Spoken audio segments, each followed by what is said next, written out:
You see product, but you don't realize there's a whole $30 billion industry behind it. On the Today Show the next day. No way. Yeah, that's how we landed our biggest account. Gateway gets to what size before you end up exiting? 40 to 45 million. Talk to me about that. It's a high point to come down from. You just opened our eyes to, let's have some fun today. Okay, I'm in. Chuck Fandos is the Chief Executive Officer of Facilis Group. With 30 years of expertise in business and marketing, we uncover the insights and experiences that shaped his remarkable success. Chuck, take me back to... Outwork and outthink your competition. Chuck, I think that's one of your superpowers. You're just fearless, and it's like, okay, jump over that cliff. Okay, Sure. why not? One statement you said that I love is... It's really just how you think. 2014 Vegas, the news of the industry is, take me there. Yeah, when things went wrong, you're creative enough to fix it, fail. How do you learn to ride a bike if you don't fall on your ass 1,000 times? You know, what do you tell someone that's either thinking about it or they're in the early stages and they haven't seen the wins yet, but they're just grinding, they're doing the things you say? What do you tell them? I would just say, Chuck, thanks for coming on, buddy. I appreciate it. thanks, Chris. Appreciate being here. It's always good seeing you, man. So we got you in town for a couple days to hang out. We're going to play some golf. Your golf game's getting better. Can't wait. After we have a hot dog Yes. downstairs. A Circle K hot dog. Yep. Absolutely. I love it. Let's have some fun today. Okay, I'm in. Chuck, take me back to Chuck Fandos growing up. What was it like in St. Louis? Okay. Well, I'm 100% Greek. My grandparents didn't speak any English. And I was in the restaurant business, shockingly enough, for a Greek kid. And I started working, I think, when I was 5. In the cafeterias, yep. Remember the old uniforms where you'd wear like black and white checkered pants and a work shirt? That was me. They custom made like little ones for me. For little Chuck. And then my dad, the Missouri Department of Labor gave him shit one time because he had child labor in there, washing dishes. And I would wash dishes in a dishwasher that was probably the length of a semi-trailer. You know, I mean, just How big kept was the going. restaurant? The restaurant, well, it was more cafeterias. Okay. We would serve like 1,000 people a day. Wow. So you'd go in and there'd be like 10 entrees, 15 salads, 75 desserts, chocolate milk right out of the, the old That's spigot. awesome. It was great. Loved it. That's amazing. And that taught me hard work, and it taught me talking to people every day. And you get really good at 60-second conversations. Yeah, no doubt. Just watching people walk by, and it was great. Loved it. Awesome experience. How long did your parents have how long were they in the business for? Probably 50 years. No way. Yeah. And at what point did you say, I like this, or maybe I don't want to do this? So I did it every summer, and in college and high school it was interesting where you had to be at work at 4:30 in the morning, and sometimes you would just go right from wherever you were to work. So you started at 4:30 a.m. and then went Started to school. at 4:30 a.m. No, in the summer, Gotcha, because in you the had to summer. Okay. cook. Got You it. had to like bake pies and breads, Like and hours of prep. hours of prep, and it was great. I loved it. So you could manage your party life and the restaurant life. Yeah, with a short nap every Exactly. afternoon. Yeah, it was great. But it taught you how to grind, how to work hard, how to deal with everybody, and that's, I think, was always the key to my success. I liked hard work. Did your parents want you to stay in it, or did they say, work hard so you don't have to do this? They wanted me to stay in it, and after I got out of college, I worked for a couple of years for a travel company. I think we've talked about that.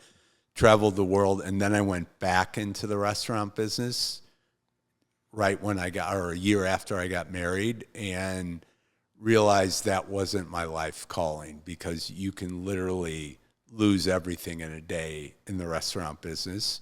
And my wife was in the promo industry, and we decided to start a company. So that's how we got in. What did your parents say? They were not loving the idea, but they were supportive of me doing what I wanted to do. So at that point, did you have any idea that it would get to where it is today and what you've done over the last 30-something years, Chuck? How long? 30-something years. Yeah, no, I got into the promo space. I didn't even know what the promo world was. You know, I mean, you see product, but you don't realize there's a whole, $30 billion industry behind it. Yeah. So, yeah, but being in the restaurant business and then starting my own business with my wife, Susie, and I, when I grew up, all my parents' friends were all Greek. They all had heavy accents, and none of them worked for a big company. They were all entrepreneurs. They owned a print company. They sold insurance, a lot of car dealers, a lot of restaurant people, and every adult I knew ran their own business. So Incredible. That's all I knew. I didn't know anybody who ever worked at a bank or IBM or anything like that. So what point did you realize you were going to do your own thing? Like, did you set out, obviously you joined Susie, you guys started your own thing, but was it that the intention? Well, I think my parents were going to leave the restaurant business and I was going to take over because I have a brother and a sister and they didn't have any interest. So I always knew I'd have my own business, but I think I realized when I had to get out of the restaurant business that starting our own business was my only option because that's all I knew. That was it. It's all I'd ever seen anybody do. Okay, so you and Susie had the business. Yep. Tell me, how is it like working with your wife? It was a lot of time together. Yeah. We started. And did you guys have an office at this point, or? Yeah, we started in 1988. We had a little office with in an apartment building on the first floor, and the ceiling leaked all the time. We'd often have rats come up the toilet. Oh no, you're kidding me. And we ate ramen noodles every day for lunch because that's all we could afford. Really? And my first order was an order for 100 plastic,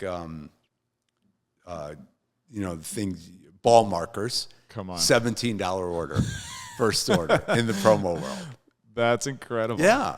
But, I mean, you learn a lot that way. You got to take care of everything. You got to do the trash. You got to vacuum. You got to put buckets around when water's leaking. And it was a great way to be. And you learned everything from scratch. What was the turning point when you saw the business really start to scale and you kind of said, this is going somewhere bigger than maybe I expected? I think when we got our first program clients, people who wanted us to warehouse or do other things, because in the promo business, there's drop ship event business where people say, I've got a golf tournament, can you send me 12 dozen golf balls and all that? And then there are warehouse type programs. So our first couple were with Chevrolet and Edward Jones. Oh, wow.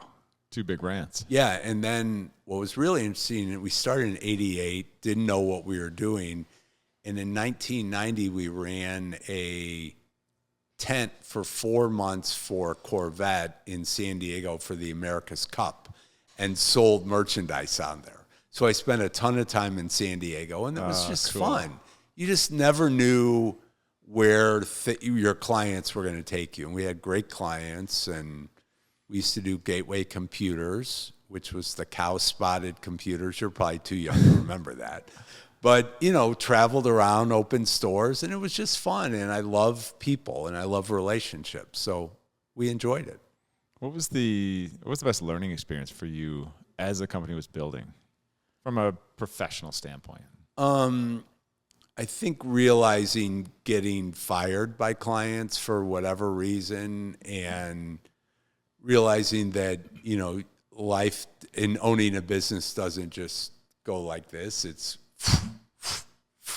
and messier. It was messier, and just having employees and growing the business and trying to figure it out as you grow was very interesting. And you make big mistakes. Like the one time I remember sending an email to the client for our largest program, and I sent her our net cost on every item, not the sell price. How did you get out of that one? I lied, and we worked it out. Good. So anyway, but it was a great experience. That running your own business, as you well know, is an adventure, and every day is a new day, and you just don't know what's going to happen. Are you going to burn the meat one day? Or are you going to, that's just the way it felt. And I loved it. It's awesome. What was the funniest experience you remember from the whole Gateway CDI story? Funniest experience. Well, just crazy orders where you didn't know what you were going to do. I remember one time I got a call on a Friday afternoon, and this large client wanted 800 Columbia ski jackets on Monday. And I didn't know anybody at Columbia. I called out there, somehow made it happen, and did that. Or another time I had a client that was going to Hawaii, and they wanted a custom gift. And I found a little wood, holder for it, and a glass seagull that cost like $2, laminated a plate on it, and sold it for like $80. Amazing. It was great. But you pulled it off. You just pulled it off. Yeah. You winged it, and it was like being in the restaurant business where, all right, what are we going to do today? The food delivery didn't come. What are we going to serve? It was that kind of feeling, and I loved it, and I loved the chaos of it as well. That's awesome. Gateway gets to what size before you end up exiting? We got to about 40 to 45 million. And how many employees? 120. Wow. Huge team. Big responsibility. Huge team, 40,000 square foot warehouse. We probably did 80% of our business was on the store stocking program stuff. Yeah, I never forget the first time we went down and got a tour of the facility, and like you just opened our eyes to what the possibility could be. Was that the night we went out with Ship'ems and that Yes. whole crowd? Oh God. That was how we didn't get kicked out of that baseball game. Was Yes. A miracle. Yes. Or thrown in jail. It was such a great experience. And I think, my question would be is during some of those times where there's a lot more on the line, there's more debt, there's more responsibility, there's bigger clients at any given time. Were you having did the stress increase as the volume did, or did you get better at managing that? Well, I think that, and you and I talk about it in our second lives and, all of our therapy and things, that almost everybody has imposter syndrome, that I'm not good enough, it's not going to work. And what you do is you act out more, you act bigger, and you try and stay to yourself and keep doing what got you there. Now, it beats the hell out of you physically, emotionally, and things like that, but that's what you do. You just keep plugging away and keep, as I said, grinding. And it usually works out because when things went wrong, you're creative enough to fix it. Yeah. And you have to. You have to. You have to come up with some kind of alternative and sell it. And sometimes that means you give away $10,000 worth of goods, or you jump in a car. And I remember flying one time to New York with one T-shirt for Willard Scott to wear on the Today Show the next day. No way. Yeah, that's how we landed our biggest account, Edward Jones. They said, can you design and print a T-shirt and deliver it in New York so it can be on the Today Show tomorrow? And we did always it. Yes. Yes, and we did it. So it was fun. That's scrappiness. And I met Willard Scott. That's incredible. Yeah. I think that scrappiness is, the one thing probably that got you so successful. And I think for many entrepreneurs is what it's you figure it out. Yeah, and you're just fearless. And it's like, okay, jump over that cliff. Okay. Sure. Why figure not? out what's on the other side later. You figure out, but you've got to be fearless, and I think that's the key to life. Is just lean into it. Yeah. Chuck, how the hell did you guys manage having 3 young kids during a scaling company? Well, it was hard. We had a lot of help with mothers, grandmothers, helped a lot. And then when our 3rd child was born, that was Susie's last day. Yeah. So then it was just me after that. But it was great. I mean, literally you had to learn everything. Like now everything is online. When we started, there were no computers, so I would literally take 10 catalogs home a night, go through it, learn what a PMS color was, learn decoration methods. And it was old school because I think you learned that, and there was no watch this video and you'll get the whole industry. You figured it out, and you had to build relationships with suppliers, and those people became the leaders of those companies or started buying groups early on with other distributors, and you lean on each other, which is one of the great things of the promo business is everybody shares with everybody else, even though you're competitors. Yeah, I think it's a unique space, and people that don't come from this, they come in and go, well, what do you mean you talk to your biggest competitors and or you drink with them or you're friends with them, suppliers included? And I think it's got a uniqueness that people, unless you're in it, they don't understand. And I always thought the greatest corporate culture. Can I cuss on this? You can say anything. You know less Mitch, amount of F-bombs because mom's going to watch. So Mitch Munger. Yes. Who is one of the great guys in the industry. I remember with some event we were at for the industry, you were probably there, and he was voted like the best culture by his employees. And they asked him on stage, what do you do? What's the secret to having a great culture? And he just looked and he smiled. He goes, don't be a dick. and it worked. And basically treat people the way you want to be treated. Have fun. Have a bar in your office. A pool table. And it was fun. Loved it. Yeah. Chuck, you've brought that spirit, from the day we met. So I'll go to 2007. We had just joined the buying group, Facilis Group software company. This time you weren't an owner in that. You were just with Gateway. No, I actually started in Facilis in 05. 05, okay. So let's go back to that one. But the first time we meet, you were hosting a legacy buying group party. So in Vegas. Yeah, Martin Weber, he goes, come with me, we go to this party. That's my only German accent I can do. But there was more Texas Mickey bottles of Grey Goose at the table that I was sitting at than people. And that was just, you always have had this huge spirit of it's about hard work, it's about fun and celebration, and I think that's one of your best qualities because you create a safe spot for everyone else to do that. How has that been helpful and hurtful for you in the industry? So that was a great story. Let me just tell you a story, and then I'll get back to that we did back to back in that same suite in Vegas. One night was a Facilis party, and the next night was the buying group party. Well, the Facilis party, we had clients there, so we had to go to the hotel to get ice, bartenders, liquor, food. It was $15,000. The next night for the buying group where we knew everybody, we took suitcases, went to the liquor store, ordered pizza.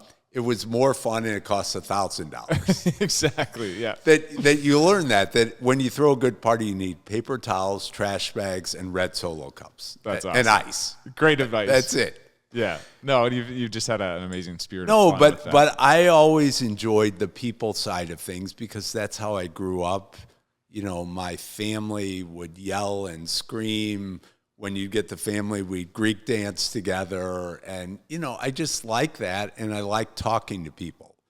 Now, when I got done and sold both companies, I realized I need to just relax for a while because you're a little worn out and your network gets a little smaller. Yeah. So at that point, you're at one point managing, you're CEO and owner of Gateway. You are also CEO of Facilis Group. You've got two heavy roles. What was the impact on you and your family during that?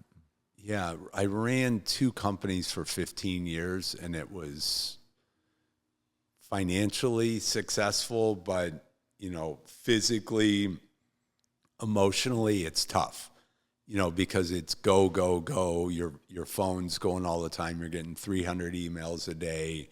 You're in meetings. You're on flights all the time. I probably for 20 years traveled 130 days a year. And that's not good raising kids. It's not great in a marriage. It's not great in family. And you basically live in a fog, where you're just like on autopilot. You're aware of what's going on, but you miss a lot of things. Like the kids will talk about, oh, remember we did this on that trip? I'm like, no. Yeah, you know, you're you're getting by. there physically, but you're not always there mentally because you're on 3 calls or you got 3 minutes between calls and all that. So it was tough. And after I sold both companies, I just felt a lot better about that balance. And I just did nothing for a while. And yoga and meditation changed my life. That's amazing. I was going to say, how long did it take you to unwind from that? Probably 3 years. Wow. Yeah. It just, it's a high point to come down from. For sure. 2014, Vegas, it's the news of the industry is you have a health scare. Take me there. Yeah, we were in Vegas. I was supposed to speak to a couple hundred people at a Facilis meeting. I wake up, I look in the mirror, and my face, the right side of my face is like drooped, and I thought I had a stroke. Jesus. And I didn't know what was going on. I called Ashley McCune, who I worked with. She came down. They rushed me to the hospital, and it turns out it was something called Bell's palsy. I thought I was going to die. Jeez. And who wants to die in a hospital in Las Vegas? No, exactly. Nobody. Should be in the hotel or the casino if you're going to do it in Yeah, Vegas. exactly. Yeah. So, and you had never heard of this before? I had never heard of it. And I remember the doctor coming in saying, press up on my hand. And he goes, you're all right. I know what this is. You didn't have a stroke. And it's a nerve condition that probably caused somewhat by long-term stress that just takes a while to anywhere from 3 months to a year to get over. I had to go through a lot of acupuncture, a lot of steroids, and it got better.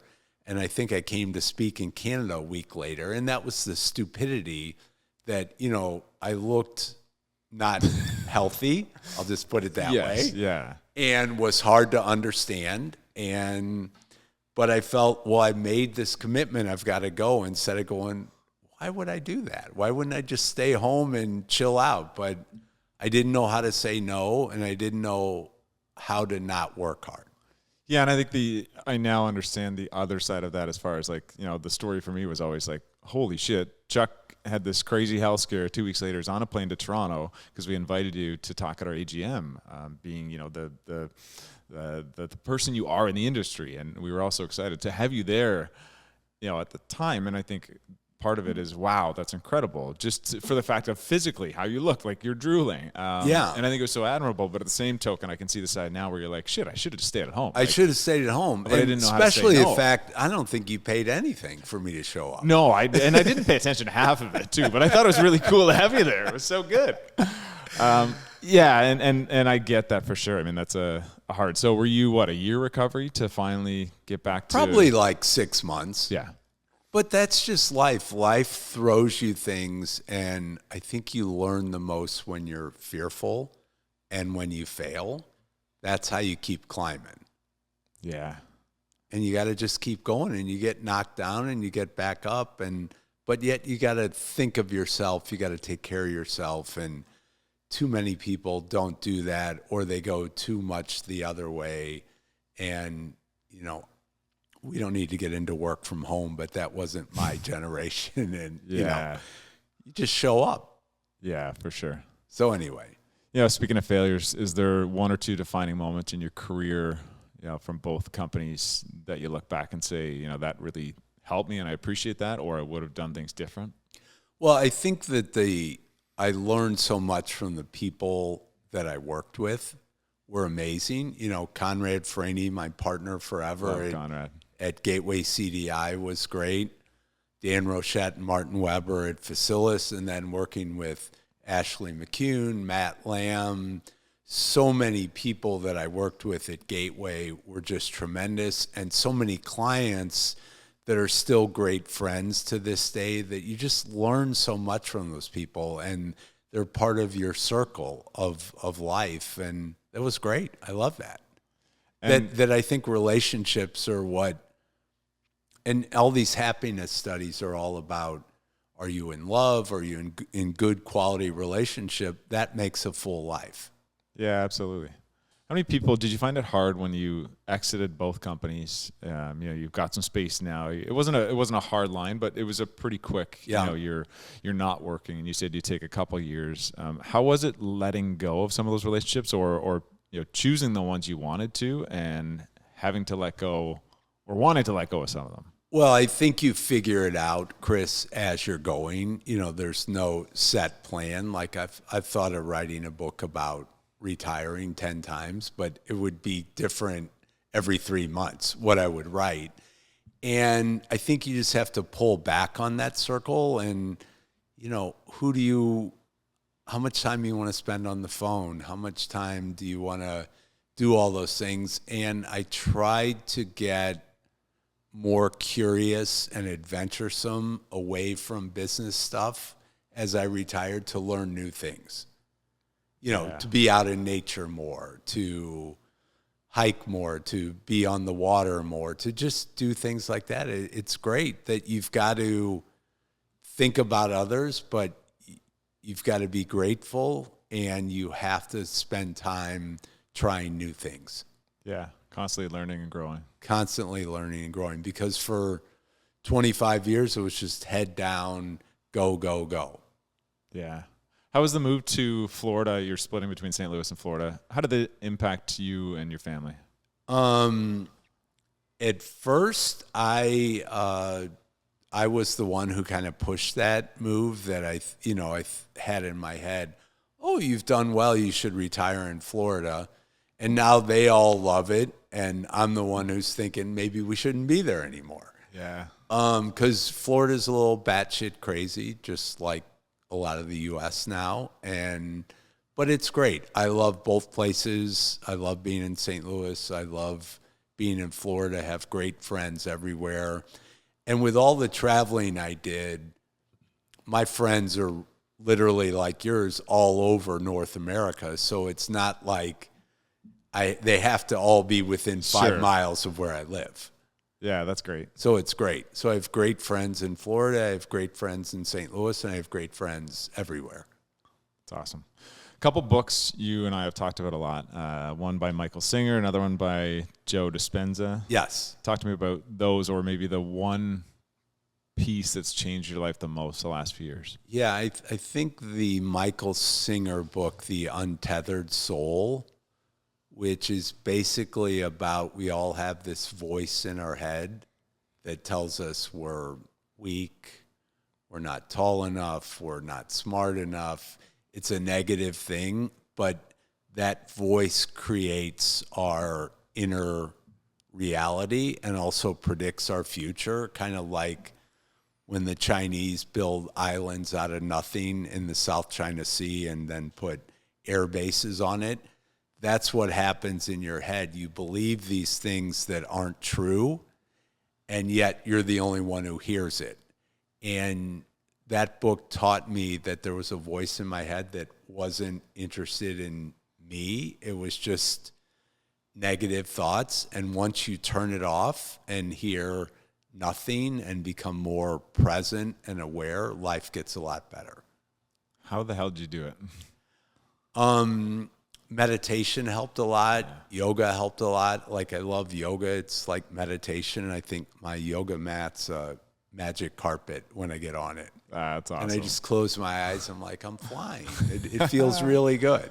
It's awesome. And meditation's really helpful too, which is what that Joe Dispenza book did on basically changing your personality and forgetting. You've read it. You go through all these exercises of why was I negative? What do I want to get rid of? And how did that happen? And how did I feel when that happened? And then you say, who do I want to be? And you can literally, through that exercise, and it's a lot of work, change your personality and, change your personal reality too. Yeah. And to go into new things. So that's been great. I'm a lot calmer. I like solitude a lot more, but I enjoy being around people, but I like just hanging out at home sometimes and doing things, and it's great.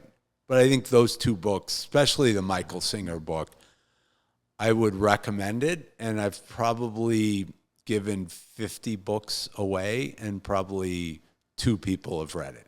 Yeah. I think I've probably given 15 copies away, and probably the same. Yeah. Or a few that are read it. They're like, that's interesting. Well, you've got to be open to new things, which gets back to the voice in your head. You're like, no, you don't want to do that. Yeah, that's bullshit. Scary, don't it's do new, that. it's different. It's scary. It's new. It's different. So yeah. Have you been able to teach and share some of these lessons and like call it the Chuck 2.0 with your kids? Yes, and they have all noticed a difference in me that they just say, God, you're just so much more chill, and you're positive with us, and you give us good advice. And I think you learn the older you get and your kids get older, just speak when spoken to. And you just listen, and I enjoy sitting in the back of the room or sitting at the dinner table listening to all the conversations, and then if somebody asks me a question, I speak. If not, I just enjoy my drinks. Just quietly in the background. Just quietly, yeah. No, I mean, it's really good to observe more than lead. Yeah. I'm enjoying it a lot more. And that's so different from a lot of your career. Yes. Right? Right. I love that. Looks good on you, Chuck. Yeah. And it's interesting because my perspective of knowing you for so long is all those things that you said that you're doing now at home. I always got that from you, but it's probably you had different versions of Chuck that were showing. Well, I think it was inside of me as a little kid to be peaceful, and people are shocked when I say I'm basically a shy person inside, and from the Joe Dispenza book that we all have a gap. Who do people see us as? And when we're sitting on the couch by ourselves, who are we? Yeah. And what is that gap? And I feel like I'm closing that gap a lot. Would you say authentic would be the word to describe that? Yeah, I think who do you really want to be without being forced to do something? And a lot of times in work or relationships, you're forced to do things. And now I can just be whoever I want. Yeah. And I love that.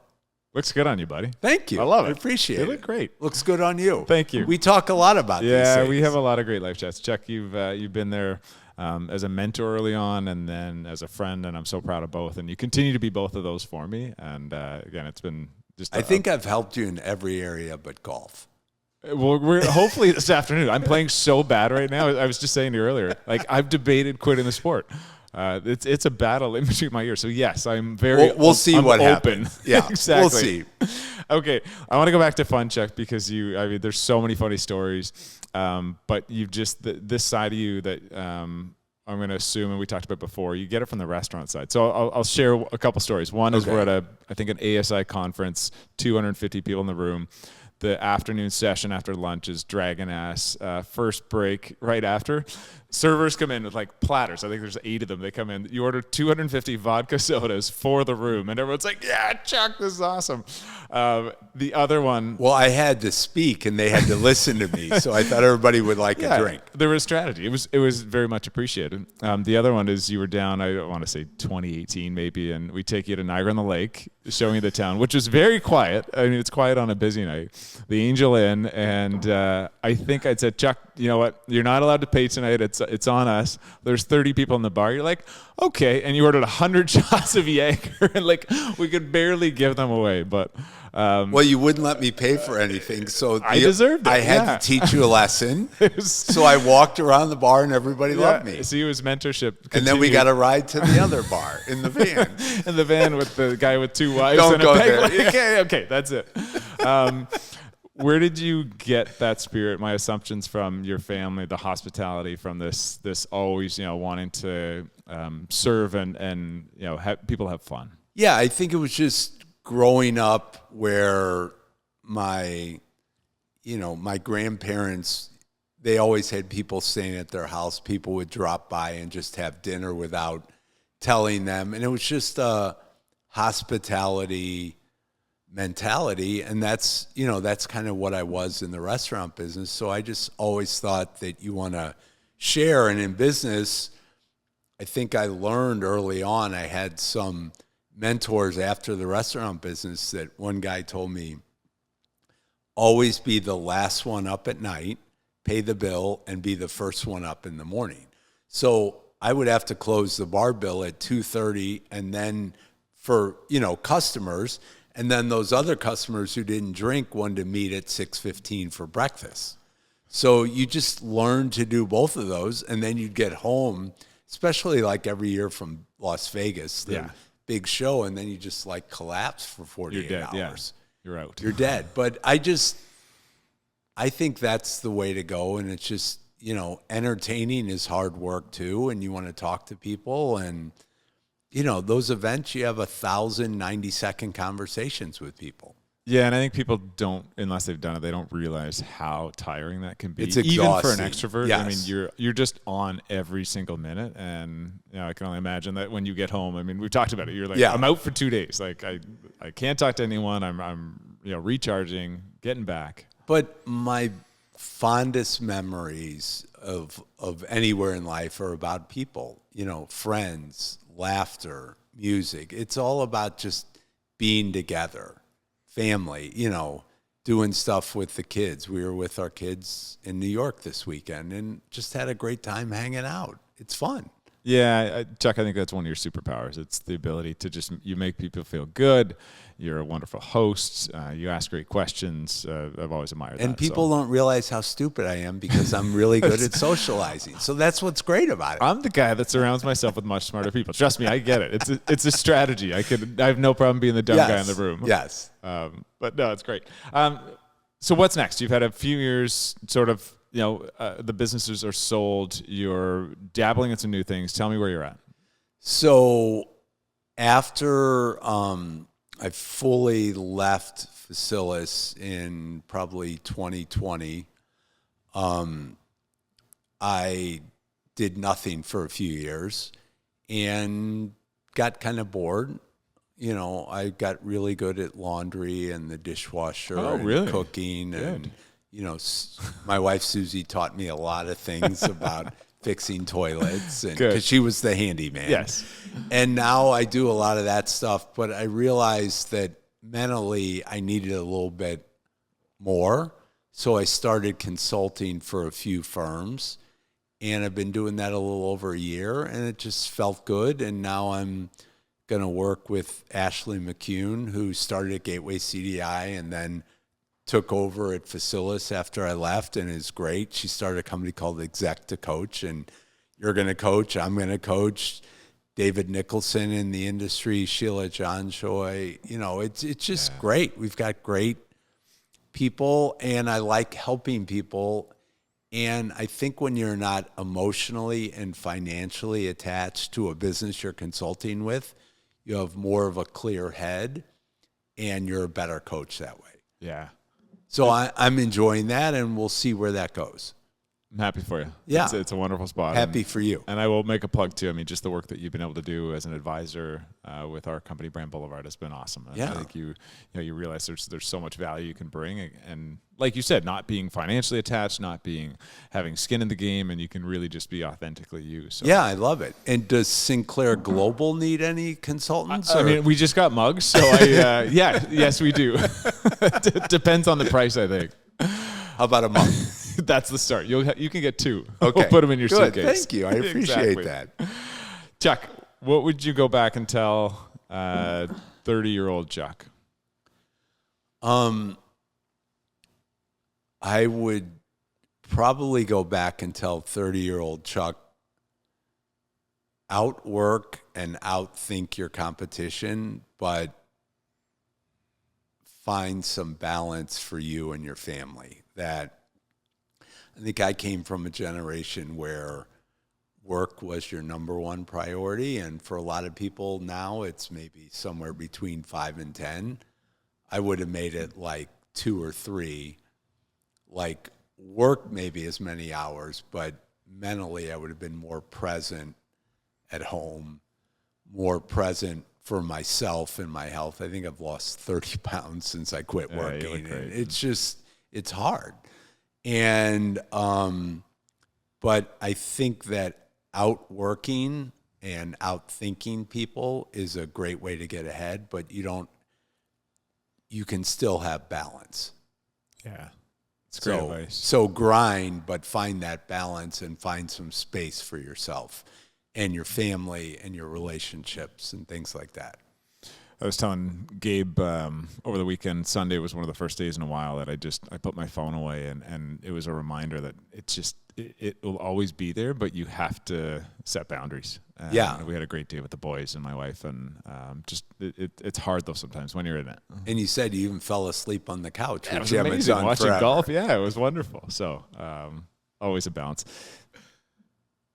The one statement you said that I love is there's old people and there's young people, and there's people that think young and people that think old. Talk to me about that. Well, I think it's great that a lot of young people think they're older, that they've got a lot of experience, and a lot of old people think they're younger, but it's really just how you think. And if you're curious, you're going to think young. And if you're willing to take risks, you're going to think young. And everybody should think young. It gives you more energy. Just like we were talking about, if you listen to this voice in your head, it sucks energy. If you're young, thinking, and curious, you have more energy, and people love talking to you. If you're a curmudgeon and think old, it's tough. And I think I sent you another book called From Strength to Strength. Yes, it's on my table. I haven't read it. That's okay. And it's like most people peak out mentally, professionally, 35 to 40. So if you're like a brain surgeon or you're creating games, your fluid brain kind of starts to crystallize at 35 or 40. And then you have your crystallized brain, which is better for things like coaching, teaching, etc. And people have to realize that you have value in different ways. And I think young because I like coaching younger people. And I think it just brings energy and push people to do different things. And they like it. Instead of saying, here's 5 rules, do these things, and you'll be a success. You got to get into conversation, and coaching and growth is a lot more than just talking only about work. How can you coach someone if you don't know if they're happy or not happy, if they're secure or insecure, what's going on in their relationships? That's all part of the world we live in.